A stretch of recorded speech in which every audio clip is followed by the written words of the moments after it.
안녕하세요. 활기찬 하루 힘있는 묵상 화요일 골방 만나의 DJ 박우인 전도사입니다. 사랑하는 청취자 여러분들, 오늘 라디오를 시작하면서 여러분들에게 질문거리를 한 가지 드려보고 싶은데요.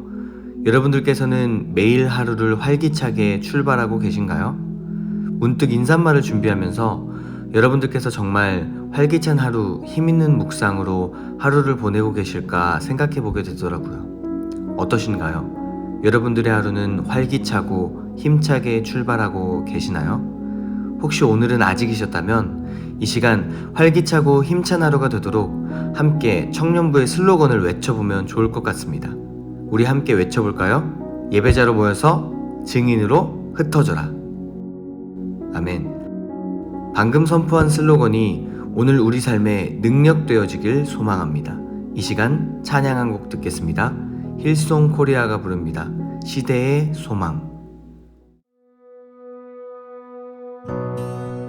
주 예수의 복음 모든 세대의 소망 그 빛 영혼을 향해 더 밝게 빛나는 주 예수의 교회 멈추지 않는 그 빛 세상 어둠 속 더 밝게 빛나는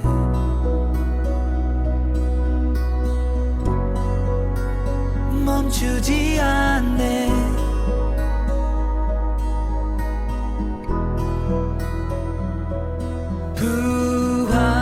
부활하신 그리스도 예수 주 돌아오셨네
오늘 우리에게 주신 하나님의 말씀은 요한복음 18장 1절에서 11절까지의 말씀이고 제목은 내가 마시지 아니하겠느냐입니다. 요한복음 18장은 예수님께서 십자가에 못 박히시기 전에 겪게 될 고난과 시련을 다루고 있습니다. 여기서 우리는 예수님께서 이미 자신이 어떤 상황에 처하게 될지를 알고 계셨다는 것과 그 상황을 제자들에게도 미리 예언하셨던 것을 생각해 보아야 합니다. 예수님께서는 모든 것을 아시는 분이십니다. 그러므로 자신이 처하게 될 고난의 상황 또한 이미 알고 계셨습니다. 그러셨다는 것은 피하고자 한다면 얼마든지 피하실 수도 있다는 이야기가 되겠죠. 사랑하는 청년 여러분들께서 예수님과 같은 상황에 놓이셨다면 어떻게 반응하셨을 것 같나요? 예수님과 같이 자신에게 주어진 고난의 잔을 묵묵히 받아들이셨을 것 같으신가요? 사실 우리는 이와 같은 상황에 종종 놓이곤 합니다. 우리가 예수님처럼 모든 것을 알 수는 없지만 내게 주어진 상황 속에서 어떤 선택을 할 때 하나님께서 기뻐하실 것인지 어느 정도 추측은 할 수 있기 때문입니다. 그렇지만 모든 상황 속에서 하나님의 뜻을 택하며 살아간다는 것은 우리에게 버겁게 여겨지곤 합니다. 그래서 우리는 그럴 때면 자신의 연약함을 들먹이며 알고서도 행하지 않고 피할 때도 있기 마련인 것입니다. 하지만 예수님께서는 고난을 피하지 않으시고 자발적으로 십자가에 못 박히기로 결심하셨습니다. 왜냐하면 겟셋마네 동산에서 기도하셨던 것처럼 그것이 하나님 아버지의 뜻이었기 때문입니다.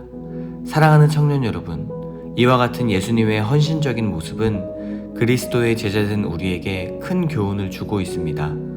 우리도 예수님처럼 우리 삶의 목적을 깊이 생각하고 예수님의 가르침에 따라 서로를 사랑하고 배려하는 삶을 살아가며 우리 삶을 헌신적으로 하나님 앞에 내어드릴 수 있도록 노력해야 할 것입니다. 때로는 편안한 삶을 포기하고 어려운 길을 선택해야 할 때도 있을 것입니다.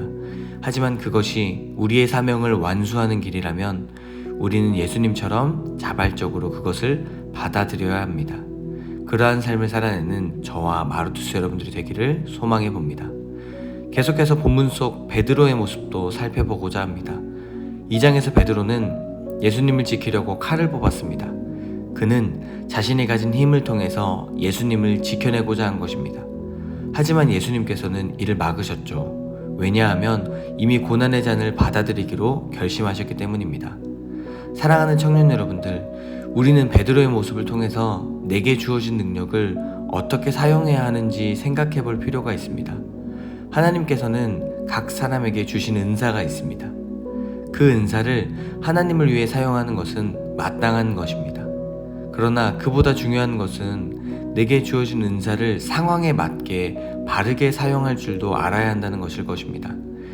예수님께서 이 땅에 오신 목적은 하나님의 사랑과 은혜를 전파하며 죄와 사망으로부터 인류를 구원하시기 위함이셨습니다. 하지만 베드로의 예수님을 지키고자 했던 그의 소중한 마음과 노력은 오히려 하나님의 뜻과는 상관없게 사용되었습니다. 이 모습을 통해서 그렇다면 우리에게 주어진 은사를 어떻게 사용해야 할까 생각해보면 좋을 것 같습니다. 답은 너무나도 쉽습니다. 하나님 사랑은 곧 이웃사랑이라는 말이 있듯이 내게 주어진 은사를 더 사랑하는 데 사용하면 될 것입니다. 그것이야말로 우리에게 은사를 주신 분명한 목적이기 때문입니다. 정리하겠습니다. 사랑하는 청년 여러분, 예수님께서는 고난을 피하지 않으시고 자발적으로 십자가의 길을 택하셨습니다. 그것이 하나님의 뜻이었기 때문이죠. 이처럼 그리스도의 제자된 우리도 우리 삶을 향한 하나님의 사명과 목적을 기억하며 십자가의 길을 선택하며 따라야 한다는 것을 기억합시다. 또한 그 길을 걸어감에 있어서 우리에게 주신 은사와 능력들이 있습니다. 이와 같은 것들을 예수님의 가르침에 따라서 더욱 사랑하는 데 사용하는 저와 여러분들의 삶이 되어지기를 축원합니다. 기도하시겠습니다. 참 좋으신 주님, 우리를 사랑하심으로 십자가를 택하심에 감사드립니다. 이제는 나도 그러한 예수님의 가르침에 따라서 십자가를 택하며 더 사랑하며 살 수 있기를 원합니다. 우리 안에 연약함에 넘어지지 않게 하시고 아버지께서 주신 잔을 기꺼이 마시는 인생이 되도록 성령님, 우리를 인도하여 주시옵소서. 감사드리며 이 모든 기도를 우리를 죽기까지 사랑하신 예수님의 이름으로 기도합니다. 아멘.